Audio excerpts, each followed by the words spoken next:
1946 को ब्रिटेन में house of Commons में जब वहाँ के प्रधानमंत्री ने भारत को आत्मनिर्भर के अधिकार की घोषणा की, उसके बाद कैबिनेट मिशन भारत आया था और कैबिनेट मिशन ने पाकिस्तान की योजना को अस्वीकार कर दिया था।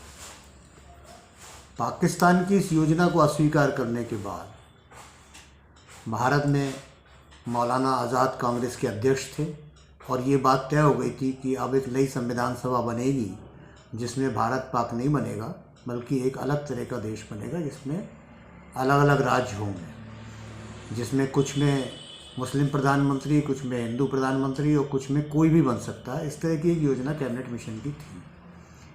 लेकिन अचानक ब्रिटेन की महारानी ने माउंटबेटन को यहाँ भेज दिया, वेवल को वापस बुला लिया जो वायसराय थे, और पाकिस्तान के निर्माण की योजना माउंटबेटन ने यहाँ आकर क्रियान्वित करी।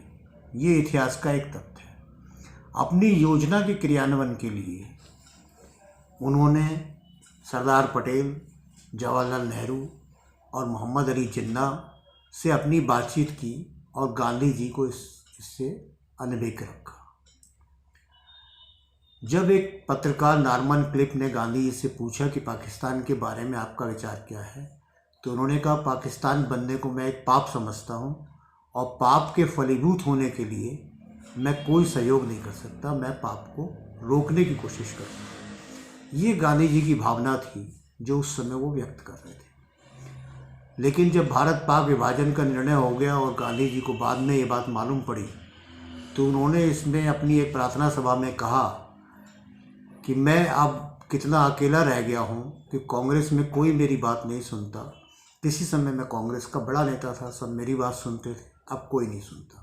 ये बात उन्होंने अपनी प्रार्थना सभा में अपने दिल की बात व्यक्त करी, जो उन्हें इस बात का अफसोस था। जयप्रकाश नारायण और समाजवादी लोग जब उनसे इस बारे में बात करने गए मई में कि आप पाकिस्तान के बारे में क्या कहते हैं, तो उन्होंने कहा कि मैं भारत का विभाजन किसी भी कीमत पर स्वीकार नहीं करता हूँ और मैं इसका विरोधी हूँ। तो गांधी जी निरंतर अपनी बात रखते रहे, लेकिन भारत और पाकिस्तान बन गया।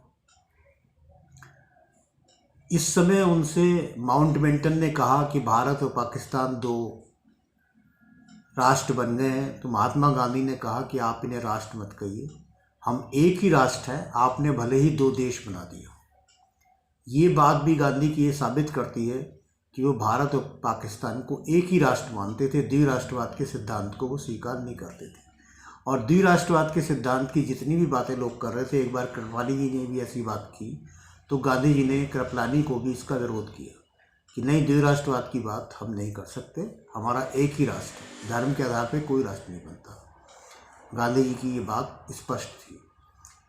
फिर भी जब पाकिस्तान बन गया, गांधी के ना चाहते हुए भी बन गया, तो गांधी जी की योजना ये थी कि अंग्रेज चले जाएंगे तो इस पाकिस्तान के विभाजन को मैं समाप्त करा लूँगा। ऐसा उन्होंने खान अब्दुल गफ्फार खां से कहा भी था कि हम और तुम मिलकर इस विभाजन को समाप्त करेंगे।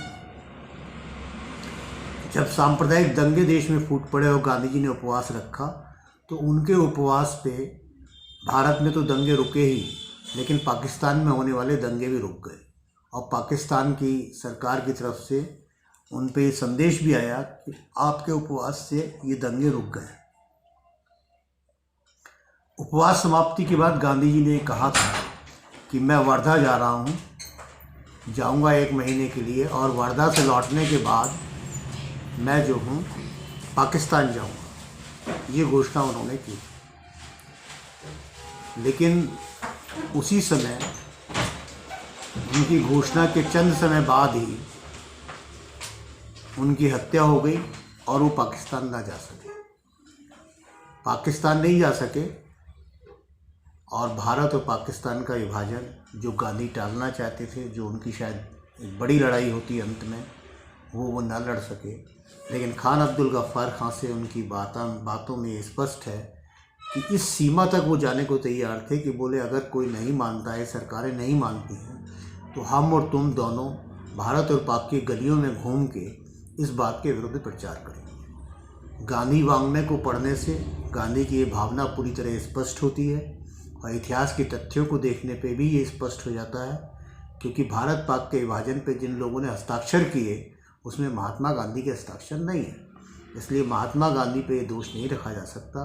भारत पाक विभाजन के अपनी आत्मा से विरोधी थे महात्मा गांधी, और अगर वो जीवित रहते तो भारत पाक विभाजन को समाप्त करते और एक सच्चे भारतीय के रूप में भारत राष्ट्र का निर्माण करते महात्मा गांधी।